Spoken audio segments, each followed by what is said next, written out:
I thought that we would talk a little bit about the survey process. We were talking, and Knox, we were thinking that maybe it's a good idea to just go through the kind of the basics of surveys. You know, why do you need one? How does it fit into what we do as far as title insurance goes? What sort of coverage issues or whatnot? And what types of surveys are there, right? So if you need to get a survey, are they all the same? Just like everything we do, is it the same, or do we need to give some people tips on what to look for, what to ask about? So, first of all, when you buy a title insurance for a new house, you are buying an insurance policy that says what you are buying is now going to be yours, and it is in fact what it's represented to be from an ownership position. Correct. But one of the clauses in the title insurance policy has to do with boundaries and surveys, right? Right. And so the survey is what is used to determine if your things are in your yard, right, and if your neighbor's things are in his yard. That's kind of a rude way of saying it, but that's the basics, right? Yeah, that's certainly the basics. I mean, you know, you have two different kinds of surveys in that capacity. You have a spot survey and a stake survey. So, well, first of all, why do we care? Well, I mean, at the end of the day, the biggest problem we see after having gone through a recent refinance boom, as they call it, right? Everybody was refinanced because the rates were low.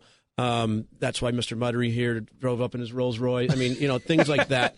It's a great looking Rolls. If it wasn't, if it was had, really nice. You know, all four wheels, it'd be, and hubcaps. Yeah, that's nicer, true. I did like the aftermarket rims, but anyway, no, it ensures that what you've indeed purchased is yours, and by that I mean, just because you think, oh, well, the builder obviously, you know, people say oftentimes on a new house, I don't think I need it. It's brand new. Right.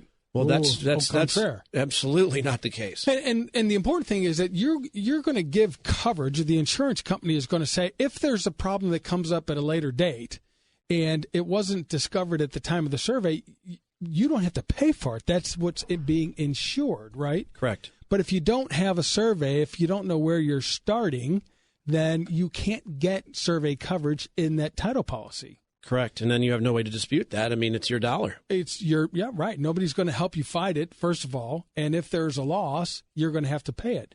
And Mike, you know, you can chime in if you want, because from a mortgage perspective, a lender isn't going to, if there's a known issue or suspected issue regarding a location of a driveway or a fence or something, the lender's not going to be all that hip about lending money on that house either, right? Sure. If there's some kind of an easement or encroachment or something, we're going to want to know that information and make sure that if there's a document in place that's all parties are agreeing to. Right. And it's easy to know. Yeah, it is. We hire a surveyor, guy who goes out. Now, before we get into the types of survey, I do want to point out to our listeners that if you're buying a house that had a survey done anytime in the previous 10 years, and there's been no structural or, you know, significant changes to the property since that survey was issued, that survey is still going to be good. So you don't maybe have to get a new one, right, Knox? 9 times out of 10, exactly.